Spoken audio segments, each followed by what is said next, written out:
नमस्कार. श्री स्वामी समर्थ. आपल्या हिंदू धर्मामध्ये वास्तूमध्ये देवघर असणे खूप महत्त्वाचे मानले जाते. प्रत्येक घरामध्ये देवघरे असतेच आणि प्रत्येकजण रोजच्या रोज देवपूजा करत असतात.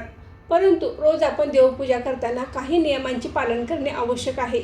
आपण काही गडबड पूजा करतो आणि काही गोष्टी विसरून जातो. देवपूजा करताना काही महत्त्वाच्या गोष्टी आपण पाळणे आवश्यक आहे. तर अशा कोणत्या गोष्टी आपण देवपूजा करताना नित्य पाळणे आवश्यक आहे हे जाणून घेण्यासाठी हा व्हिडिओ शेवटपर्यंत नक्की बघा. नमस्कार मैत्रिणींनो, मी सारिका भक्ती विश्वमध्ये तुमचे मनापासून स्वागत करते.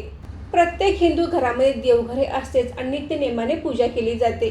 जे वर्किंग आहेत, बाहेर कामासाठी जातात, त्यांना रोजच्या रोज देवपूजा करणे शक्य होत नाही. ज्यांच्या घरी रोजच्या रोज देवपूजा करणे शक्य होते ते रोजच्या रोज देवपूजा करतात, अगदी सागर संगीत देवपूजा करतात. परंतु रोज देवपूजा न करणे आणि सागर संगीत देवपूजा करणे, अगदी व्यवस्थितरित्या देवांना अंघोळ घालून फुले अर्पण करून धूप दीप नैवेद्य अर्पण करून आपण देवपूजा करतो. परंतु आपण ही देवपूजा करत असताना काही नियमांचे पालन करणे आवश्यक आहे.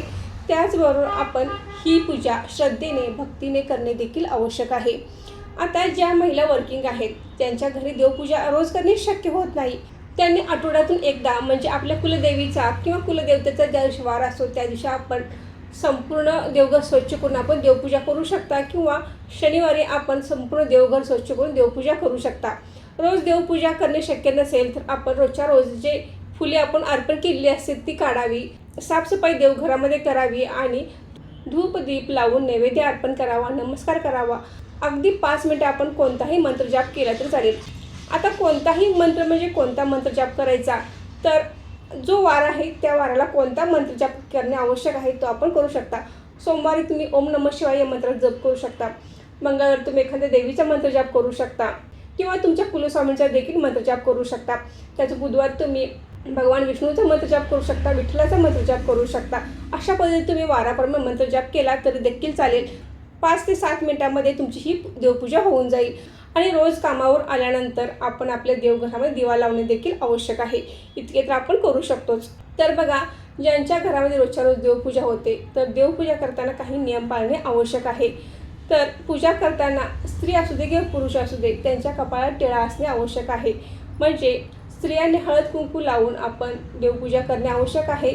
पुरुषांनी चंदनाचा टिळा किंवा अष्टगंध जरी लावला आणि देवपूजा केली तरी देखील चालेल. आपण आंघोळ केल्या लगेच देवपूजेला बसतो, पण ज्यावेळी आपण केस धुतो, आपले केस ओले असतात, अशा वेळी आपण लगेच देवपूजा करू नये. केसातून पाणी टिपकत असताना देवपूजेला आपण बसू नये. केस सुकल्यानंतरच देवपूजा करायची आहे. पूजा करताना महिलांनी हातामध्ये बांगड्या, गळ्यामध्ये मंगळसूत्र आणि कपाळाला कुंकू किंवा टिकली असणे आवश्यक आहे. रिकाम्या हाताने रिकाम्या कपाळाने आपण देवपूजा करू नये. त्याचबरोबर आपली देवघरे ईशान्य दिशेला असावे. ईशान्य दिशेला जागेअभावी देवघर करणे शक्य नसेल तर आपण पूर्व दिशेला करू शकता किंवा उत्तरेला केले तर चालेल. शक्य तेवढे आपण देवघरी ईशान्य दिशेला करण्याचा प्रयत्न करायचा आहे. आपल्या देवघरामध्ये जे फोटो किंवा मूर्ती असते तर एका देवाची एकच मूर्ती किंवा फोटो असावी. एकाच देवाचे 2-3 मूर्त्या किंवा फोटो असू नयेत. त्याचप्रमाणे आपल्या देवघरातील देवांच्या मूर्त्या ह्या जास्त मोठ्या असू नयेत. जर मोठी मूर्ती असेल तर आपण कुठे बाहेर जाणार असाल आणि घराला जर कुलूप लावून जाणार असाल, रोज देवपूजा करणे शक्य होत नसेल तर आपण जास्त मोठ्या मूर्त्या घरामध्ये ठेवू नये. कारण जर मूर्ती मोठी असेल तर रोजच्या रोज देवपूजा होणे आवश्यक आहे. मूर्त्या छोट्या असाव्यात, जास्तीत जास्त 3 इंचाच्या असाव्यात. त्याचबरोबर देवांसाठी आसन असणे आवश्यक आहे. आसन म्हणजे आपण कापडाचे जे वस्त्र असते देवपूजेतले ते असणे आवश्यक आहे. देवपूजेचे पाणी हे शुद्ध असावे. ते वापरलेले किंवा उष्टे पाणी असू नये. बऱ्याच ठिकाणी रोजच्या रोज पाणी येत नाही, तर आपण ज्या दिवशी पाणी येते त्या दिवशी एखादी कळशी भरून ठेवायची आहे आणि त्या कळशीमध्ये बेलपत्र किंवा तुळशीपत्र टाकून ठेवायचे आणि रोज आपण देवपूजेसाठी हे पाणी वापरू शकतो. देवपूजेमध्ये आपण देवांना आंघोळ घालण्यासाठी कोणतेही भांडे वापरू शकता, पण आपण काचेचे भांडे देवपूजेसाठी वापरायचे नाही. त्याचबरोबर आपण देवघरातील दिवा हा रोजच्या रोज स्वच्छ करायचा आहे. म्हणजे आपल्या रोज देव स्वच्छ करणे शक्य नसेल, पण आपल्याला दिवा रोज स्वच्छ करायचा आहे. त्यातील वात बदलायची आहे आणि दिवा स्वच्छ करून रोजच्या रोज लावायचा आहे.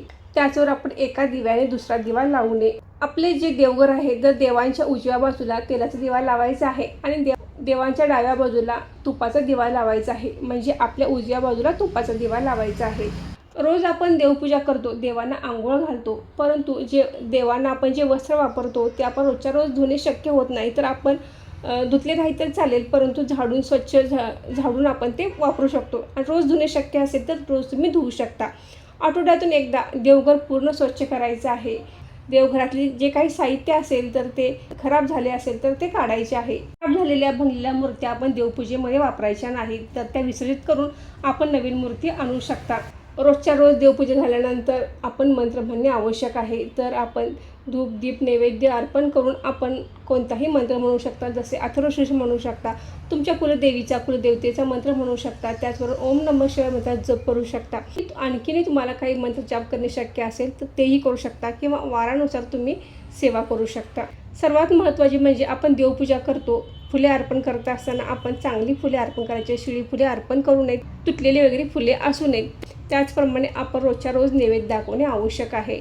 तुम्ही तुमच्या घरी जे जेवण बनते त्याचा नैवेद्य दाखवू शकता. नसेल तर तुम्ही दूध साखरेचा, दूध भाताचा किंवा फक्त साखरेचा नैवेद्य दाखवला तरी देखील चालेल.